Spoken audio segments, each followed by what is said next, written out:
बिस्मिल्लाहिर्रहमानिर्रहीम। Welcome to this YouTube channel. हमने discuss किया था प्रीवियस में राइबोसोम को, उसका स्ट्रक्चर डिस्कस किया, उसका फंक्शन डिस्कस किया। आज जो हम डिस्कस करेंगे वो है माइटोकॉन्ड्रिया। एक्चुअली ये जो हमने जितने भी ऑर्गेनेलीज पढ़ी हैं ये सेल बायोलॉजी से रिलेट करती हैं। आज का टॉपिक भी माइटोकॉन्ड्रिया सेल बायोलॉजी से ही रिलेट करता है। ये जो वर्ड माइटोकॉन्ड्रिया है ये 2 ग्रीक वर्ड से मिलकर बना है। माइटो मीन थ्रेड और कॉन्ड्रिया मीन ग्रैन्यूल्स। अगर ये सेल में बहुत सारे हों तो इसको हम बोलेंगे माइटोकॉन्ड्रिया, लेकिन अगर हम एक की बात करें तो हम इसको बोलेंगे माइटोकॉन्ड्रियन। इसके अलावा इसको power house of the cell भी बोला जाता है क्योंकि ये एनर्जी को जनरेट करता है। हमें एनर्जी की ज़रूरत होती है, हमें ही नहीं हमारे सेल्स को भी, हमारे बॉडी के अंदर जितने भी सेल्स हैं उन सब को एनर्जी की ज़रूरत होती है ताकि वो अपना वर्क परफॉर्म कर सकें। तो 90% एनर्जी जो हमें प्रोवाइड करता है वो माइटोकॉन्ड्रिया है। हमारी बॉडी में बहुत सारे रिएक्शंस होते रहते हैं, हमारी बॉडी प्रोड्यूस भी करती रहती है, हमारी बॉडी ग्रोथ भी करती रहती है, कंस्ट्रक्ट भी करती रहती है। इसी तरह से जितनी भी एक्टिविटीज़ होती हैं उन सब को परफॉर्म करने के लिए जो एनर्जी चाहिए होती है वो एक्चुअली माइटोकॉन्ड्रिया प्रोवाइड कर रहा होता है। इसलिए इसको power house of the cell बोला जाता है। हम जानते हैं कि हमें एनर्जी के लिए फ़ूड की ज़रूरत होती है और डिफरेंट पर्पस के लिए, डिफरेंट वर्क के लिए हमें फ़ूड चाहिए होती है, हमें एनर्जी चाहिए होती है। हम जो भी फ़ूड लेते हैं या जो भी न्यूट्रिएंट हम यूज़ कर रहे होते हैं, ये जो माइटोकॉन्ड्रिया है ये ऑक्सीजन की मौजूदगी में इस न्यूट्रिएंट को, इस फूड को वो एटीपी में कन्वर्ट कर देता है। इस प्रोसेस को हम बोलते हैं एरोबिक रेस्पायरेशन। अब ये एरोबिक रेस्पायरेशन क्या है? जब ऑक्सीजन मौजूद होगी, जब हम फूड ले रहे होंगे, जब बॉडी में फूड एंटर होगी तो माइटोकॉन्ड्रिया की मौजूदगी में और ऑक्सीजन की मौजूदगी में ये जो माइटोकॉन्ड्रिया होगा इस न्यूट्रिएंट को, इस फूड को ये एटीपी में कन्वर्ट कर देगा। अब बात आ जाती है एटीपी की। ये एटीपी क्या है? एटीपी जो है एक्चुअली ये एक एनर्जी पैकेट्स होते हैं। ये तैयार शुदा एनर्जी होती है, ये स्टोर शुदा एनर्जी होती है जो हमारी बॉडी को बाद में काम आती है। ये तो हमने थोड़ा सा ओवरव्यू ले लिया कि माइटोकॉन्ड्रिया एक्चुअली क्या है। अब हम इसका मेन स्ट्रक्चर और फंक्शन डिस्कस करते हैं। हम जानते हैं कि सेल में बहुत सारी ऑर्गेनेलीज होती हैं, तो इसी तरह से ये जो माइटोकॉन्ड्रिया ये भी एक ऑर्गेनेली है। ये सेल के साइटोप्लाज्म में होती है।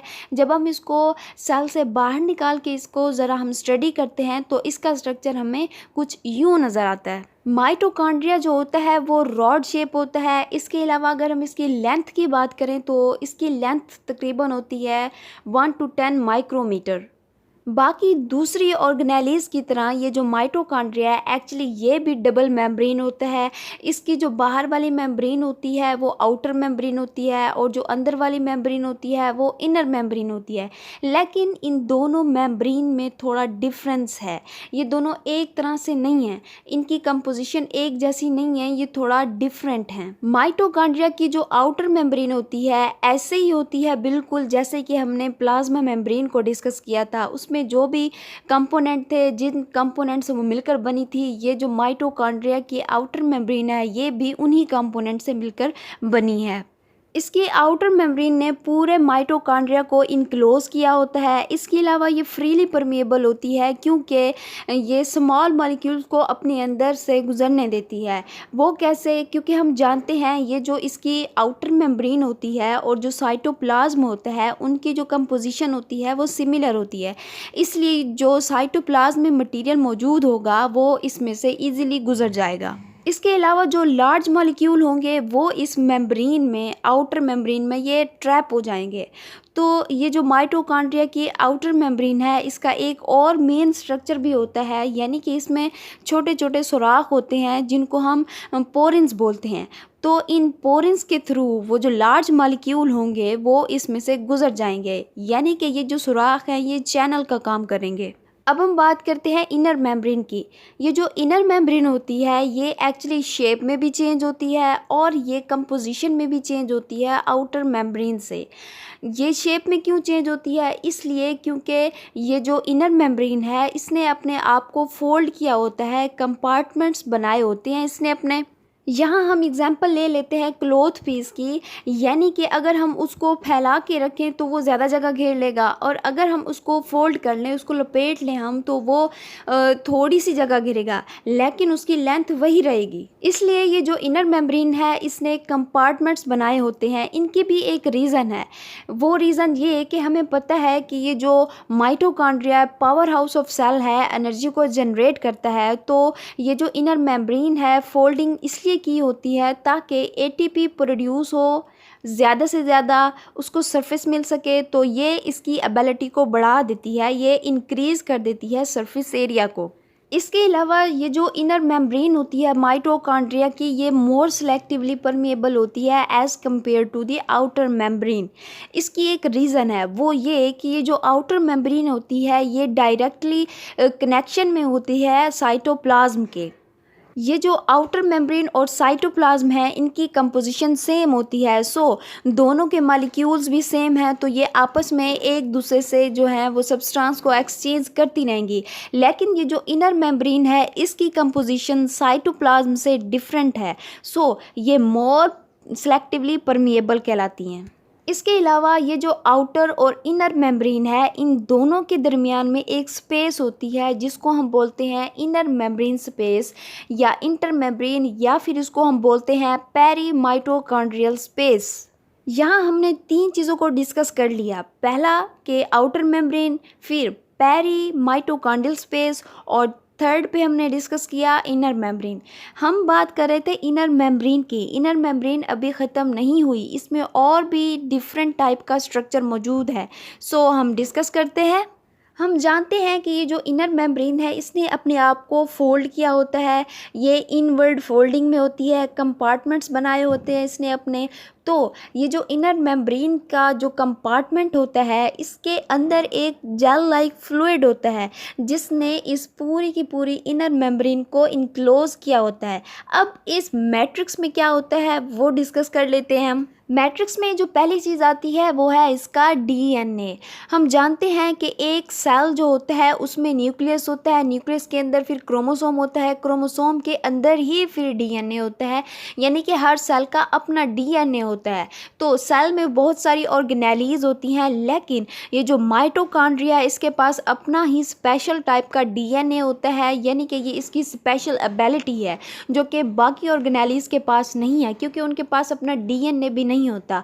सो इसको डिवाइड होने के लिए न्यूक्लियस के ऊपर डिपेंड नहीं करना पड़ता, ये खुद ब खुद ही डिवाइड होता रहता है। ये जो माइटोकॉन्ड्रिया का डीएनए है, ये बहुत बहुत बहुत इम्पोर्टेंट होता है। वो इसलिए, खुदा ना खास्ता अगर कोई बच्चा गुम हो जाए, अगर कोई भी शख्स गुम हो जाए और उसकी शिनाख्त नहीं हो पा रही होती, तो उसके पेरेंट्स से उसका डीएनए मैच किया जाता है। वो इसी ही माइटोकॉन्ड्रिया का डीएनए होता है।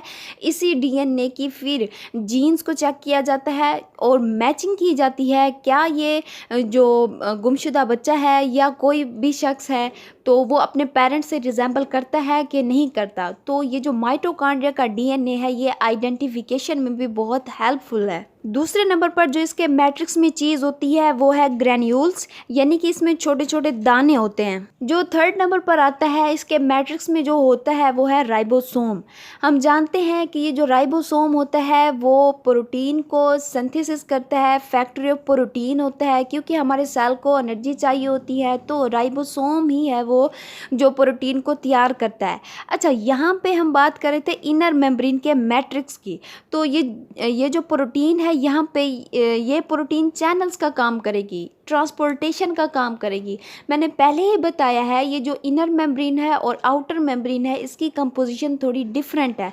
तो इनर मेम्ब्रेन में जो प्रोटीन है वो चैनल्स का काम करेगी, ताकि इसमें जो मटेरियल गुजरना है वो ट्रांसफ़र हो सके। ये चैनल का काम करेगी यहाँ पे ये प्रोटीन। इसके अलावा इसमें एक एंजाइम भी होता है जिसको हम बोलते हैं एटीपी सिंथेज। लेकिन यहाँ पे एक और स्ट्रक्चर की हम एडिशन करेंगे, वो ये कि यहाँ पे माचिस की तीली की तरह का स्ट्रक्चर नज़र आएगा, ठीक है ना।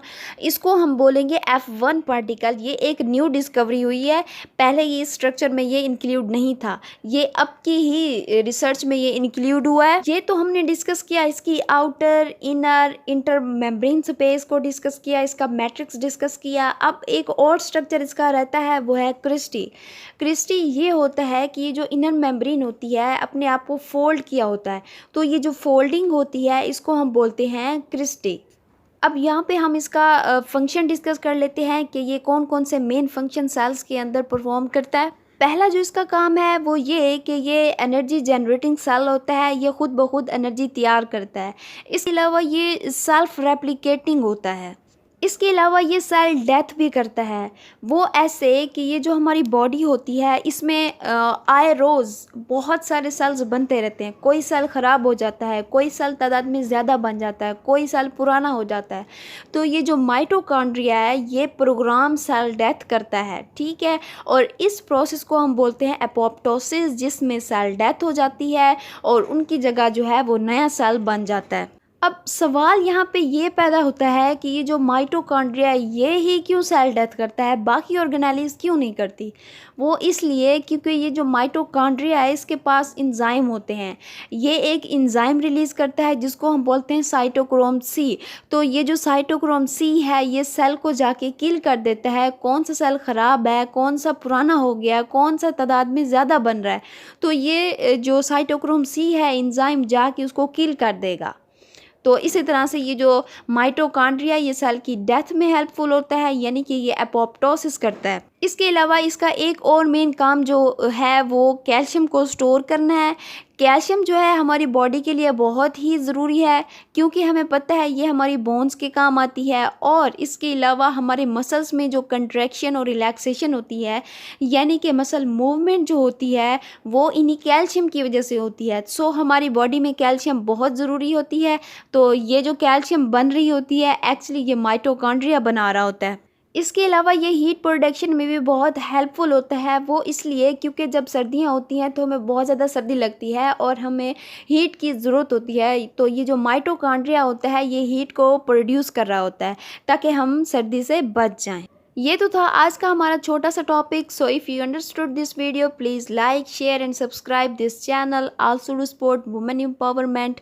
सो keep care of yourself. मिलते हैं नेक्स्ट लेक्चर में, तब तक के लिए अल्लाह हाफिज़।